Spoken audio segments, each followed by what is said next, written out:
আচ্ছা, এমন একটা শহরের কথা কি ভাবা যায় যেখানে সারি সারি অট্টালিকা দাঁড়িয়ে আছে কিন্তু কোথাও একটা মানুষের সারা শব্দ নেই? চলুন আজ বাংলাদেশের ভেতরেই লুকিয়ে থাকা এমনই এক রহস্যময় পরিত্যক্ত শহরের গল্পটা শুনি।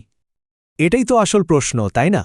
কি এমন হতে পারে যে একটা জমজমাট কোলাহলপূর্ণ শহর একেবারে জনশূন্য হয়ে যায়, সময়ের অতলে হারিয়ে যায়? আজকের এই আলোচনায় আমরা ঠিক এই প্রশ্নটারই উত্তর খোঁজার চেষ্টা করব। আমাদের এই গল্পের ঠিক কেন্দ্রে আছে পানাম নগরী। একসময় এটা ছিল বাংলার প্রাচীন রাজধানী সোনারগাঁওয়ের একেবারে হৃৎপিণ্ড, কিন্তু আজ তা শুধুই এক নীরব সাক্ষী হয়ে দাঁড়িয়ে আছে। তো এখনকার পানাম নগরী ঠিক দেখতে কেমন? আচ্ছা, অনেকেই একে এখন ভূতের শহর নামেই চেনে, আর নামটা কিন্তু এমনি হয়নি।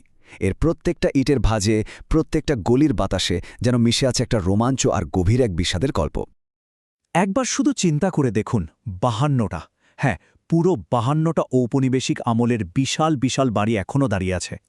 কি অসাধারণ তাদের স্থাপত্য, কি কারুকার্য, দেখলেই চোখ জুড়িয়ে যায়।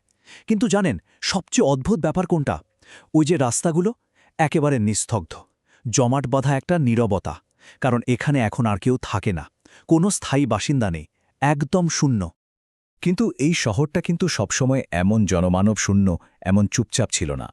এই ভূতুরে বর্তমানের পেছনের গল্পটা জানতে হলে আমাদের একটু পিছিয়ে যেতে হবে, ফিরে যেতে হবে এর সোনালি অতীতে, যখন সোনারগাঁও ছিল এক কিংবদন্তি, এক অবিশ্বাস্য সমৃদ্ধির নাম।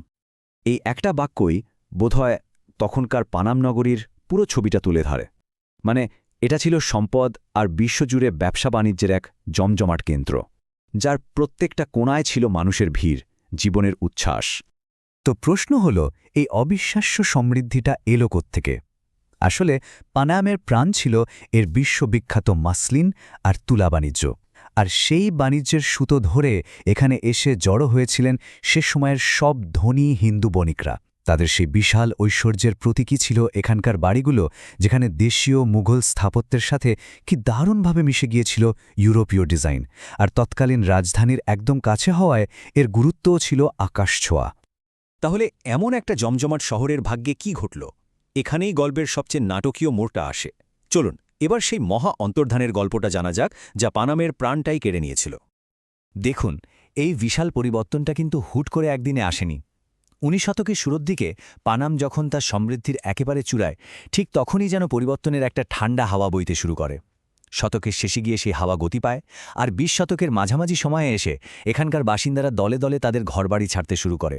শেষে 65 সালে ভারত পাকিস্তান যুদ্ধের পর শহরটা হয়ে পড়ে পুরোপুরি জনশূন্য, একটা নিস্তব্ধ নগরী।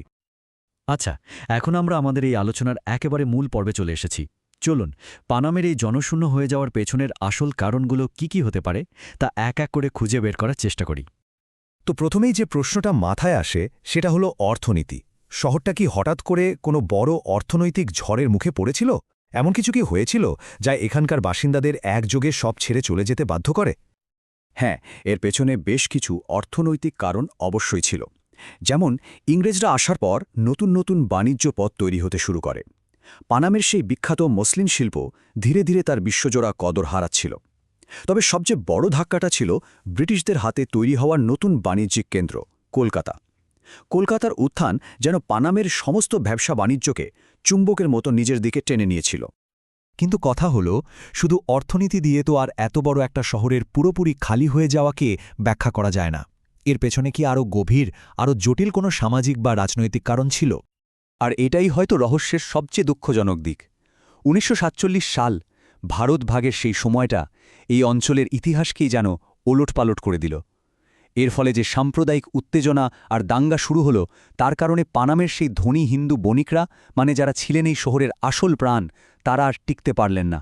শত শত বছরের চেনা ঘর, নিজের ভিটেমাটি সবকিছু ছেড়ে দিয়ে তারা ভারতে চলে যেতে বাধ্য হলেন। এত সব ঐতিহাসিক উত্থান পতনের পর আজ তাহলে কি বাকি আছে?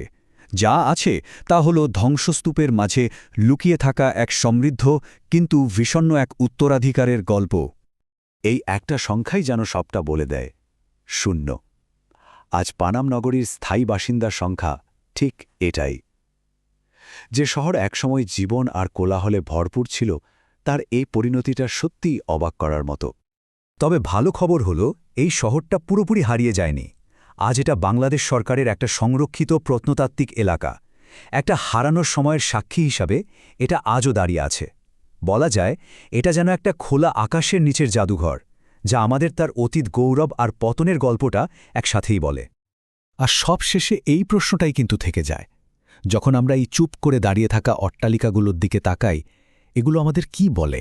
পাথরগুলো হয়তো কথা বলে না, কিন্তু তাদের গল্পটা বেশ জোরালো। যে শহর একসময় জীবন আর সম্পদে টৈটুম্বুর ছিল, তার এই পরিণতি থেকে ভবিষ্যৎ প্রজন্মের জন্য কি বার্তা লুকিয়ে আছে বলে মনে হয়?